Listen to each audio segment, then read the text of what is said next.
Happy you could join us. We are with Greg Engert, beer director for the Neighborhood Restaurant Group, a James Beard Award nominee. The group includes Church Key and Birch and Barley on 14th near Logan Circle, and then the latest addition to the NRG, Owen's Ordinary, up in North Bethesda.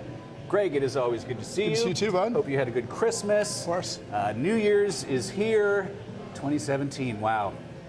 What's on tap this week? This Wrap week, up 2016. Let's wrap it up. We're going to be tasting a holiday beer from the Bruery out in Southern California. We're no stranger to this brewery on WTOP Beer of the Week. We love it.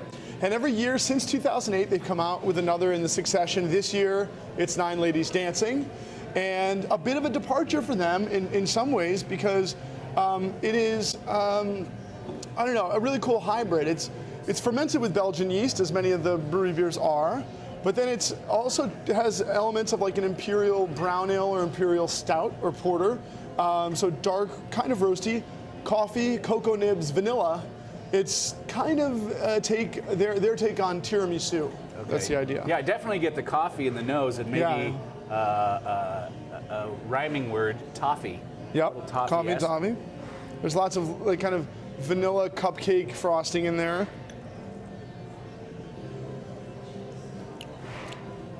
Nice. It's rich and smooth on the palate. Yes. But the thing I think is, I definitely get a Belgian character to this too. It's dry, and I get a little bit on the palate some of that kind of fruity ester quality from the Belgian yeast employed. A really tasty beer. It's not tart, and like not at all. Said, very smooth over the tongue. Yeah, I say it every time. I'll make this short, but if you haven't done some experimenting with the Bruery,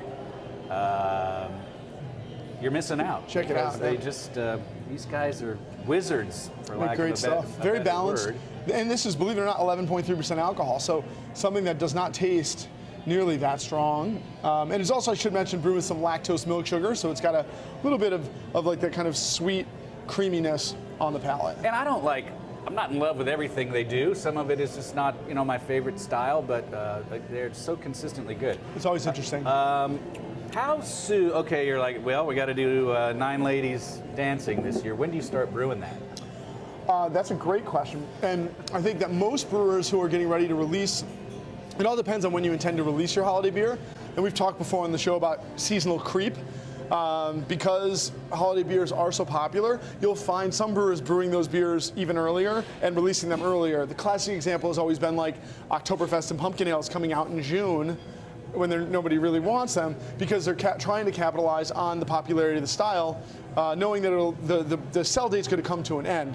So I think that brewers are brewing these holiday beers earlier and earlier, and many of them are taking to it over the summer. So that with proper fermentation and maturation as needed, they can be ready by November 1st at the latest, although we're starting to see more holiday beers come out in October. What would you pair this with?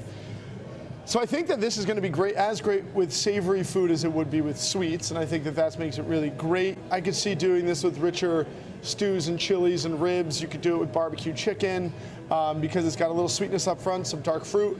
I love coffee and like barbecue sauce. I think that's awesome together. But more so, I think about this with,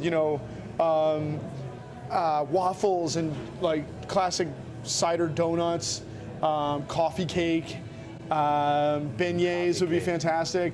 And then like also, this just came to my head, like a breakfast sandwich with like bacon and fried eggs. I think would be awesome with that kind of roasty chocolatey flavor. And we're talking breakfast time again. All right. Excellent. Greg, thank you as always. Thank you. Everyone, please always do remember to drink responsibly. Happy New Year. We hope you have a great 2017. And be sure to bring your thirst next time for another Beer of the Week.